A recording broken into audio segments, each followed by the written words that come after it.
আসসালামু আলাইকুম। ফাজালে আমলের অনলাইন তালিম থেকে বলা হচ্ছে, তালিম শুরু করা হচ্ছে। ফাজালে কোরআন থেকে বলা হচ্ছে, ইবনে আব্বাস রাদিয়াল্লাহু তাআলা আনহু বলেন, আমি তারতিলের সহিত সূরা আল কারিয়া ও সূরা ইজা জুলজিল পাঠ করি। ইহা আমার নিকট তারতিল ছাড়া সূরা বাকারা ও সূরা আলী ইমরান পাঠ করা হইতেও উত্তম। ব্যাখ্যাকারীগণ ও মাশায়েখগণ বর্ণিত হাদিসের অর্থ এইরূপ করিয়াছেন যে, কুরআনে পাকের এক একটি আয়াত পড়িতে থাকো এবং মর্যাদার এক একটি স্তরে উঠিতে থাকো, কারণ বিভিন্ন রেওয়ায়াতের দ্বারা বোঝা যায় যে জান্নাতের স্তর কালামুল্লাহ শরীফের আয়াতের বরাবর। সুতরাং যে ব্যক্তি যতগুলি আয়াতে পারদর্শী হইবে ততগুলি স্তর উপরে তাহার ঠিকানা হইবে, আর যে ব্যক্তি পুরা কালামে পাকে পারদর্শী হইবে তাহার ঠিকানা সবচেয়ে উপরের স্তরে হইবে।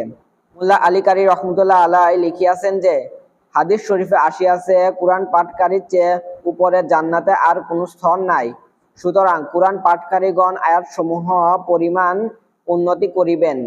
আল্লামা দানী রহমতুল্লাহ আলাই হইতে নকল করা হইয়াছে যে, কেরাত বিশারদগণ এই ব্যাপারে একমত যে কুরআন শরীফে ৬,০০০ আয়াত আছে, কিন্তু পরবর্তী সংখ্যাগুলিতে মতভেদ আছে। কয়েকটি মতামত হইল ২০৪, ২১৪, ২১৯, ২২৫, ২৩৬। শরহে ইহইয়া কিতাবে আছে যে প্রতিটি আয়াতে জান্নাতের এক একটি স্তর। সুতরাং কারীকে বলা হইবে, নিজের তেলাওয়াতের পরিমাণ জান্নাতের স্তরে আহরণ করিতে থাকো। যে ব্যক্তি পুরা কুরআন শরীফ পড়িয়া নিবে সে জান্নাতের সর্বোচ্চ স্তরে পৌঁছাইয়া যাইবে, আর যে ব্যক্তি কিছু অংশ পড়িয়া থাকিবে সে সেই পরিমাণ মর্যাদা গিয়া পৌঁছাইবে। মোট কথা, কেরাত যেখানে শেষ হইবে তাহার মর্যাদা স্তরও সেখানে শেষ হইবে। বান্দার লেখকের মতে এই হাদিসটির অন্য একটি অর্থ হইতে পারে। যদি ইহা ঠিক হয় তবে আল্লাহর পক্ষ হইতে, আর ভুল হইলে ইহা আমার ও শয়তানের পক্ষ হইতে। আল্লাহ ও তাহার রাসূল সাল্লাল্লাহু আলাইহি সাল্লাম ইহা হইতে সম্পূর্ণ নির্দোষ। এই অর্থ এই যে, উপরোক্ত হাদিসে এক এক আয়াতের দ্বারা এক এক স্তর উন্নতি লাভের যে কথা বলা হইয়াছে, হাদিসে এই উন্নতির উদ্দেশ্য নয়, কারণ এইভাবে স্তর পাওয়ার জন্য তারতিলের সহিত পড়া না পড়ার বাহ্যত কোনো সম্পর্ক দেখা যায় না।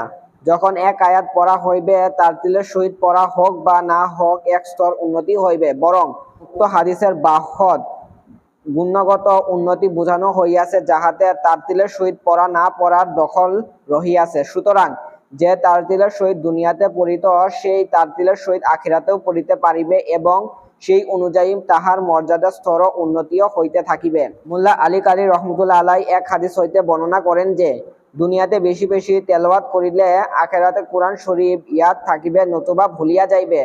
আল্লাহ পাক রহম করুক। আমাদের মধ্যে বহু লোক এমন আছে যাহাদিকে মাতা পিতা বড় দিনী আগ্রহে কুরআন শরীফ হেফজ করাইয়াছেন, কিন্তু তাহারা নিজেদের অবহেলা ও উদাসীনতার কারণে দুনিয়াতেই তাহা ভুলিয়া যায়। পক্ষান্তরে অন্য হাদিসে আছে, যে ব্যক্তি কুরআন শরীফ ইয়াদ করে এবং ইহার জন্য মেহনত ও কষ্ট করিতে করিতে মারা যায়, সে হাফেজদের দলভুক্ত হইবে। আল্লাহর দরবারে দানের কোনো কমি নাই, যদি কেউ নেওয়ার থাকে।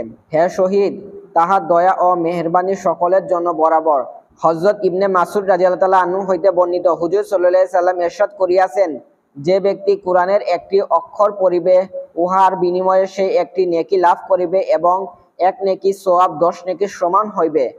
আমি এই কথা বলি নাই যে পুরা আলিফ লাম মিম একটি অক্ষর, বরং আলিফ এক অক্ষর, লাম এক অক্ষর এবং মিম এক অক্ষর। অর্থাৎ অন্যান্য আমলের বেলায় যেমন পুরা আমলকে একটি গণ্য করা হয়, কালামে পাকের বেলায় সেইরূপ করা হয় না, বরং এই ক্ষেত্রে আমলের এক একটি অংশকেও পুরা আমল হিসেবে গণ্য করা হয়।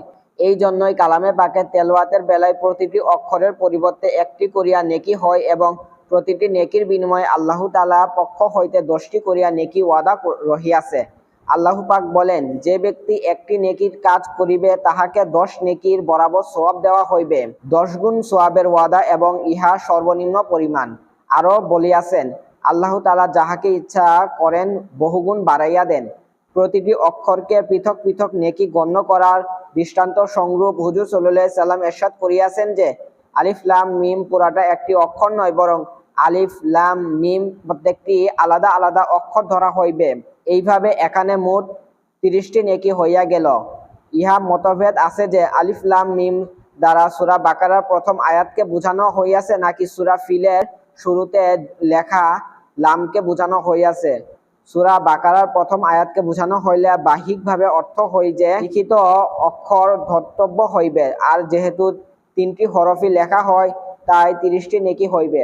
যদি ইহা দ্বারা সূরা ফিলের আলাম বোঝানো হয় তবে সূরা বাকারার শুরুতে যে আলিফ লাম মিম আছে ইহাতে 9টি অক্ষর হইবে, এই জন্য ইহার বিনিময়ে 90 নেকি হইবে। বাইহাকির রেওয়াতে আছে হুজুর সাল্লাল্লাহু আলাইহি সাল্লাম ইরশাদ করিয়াছেন যে আমি এই কথা বলি নাই যে বিসমিল্লাহ এক অক্ষর, বরং বা সিন মিম অর্থাৎ প্রত্যেকটি আলাদা আলাদা অক্ষর।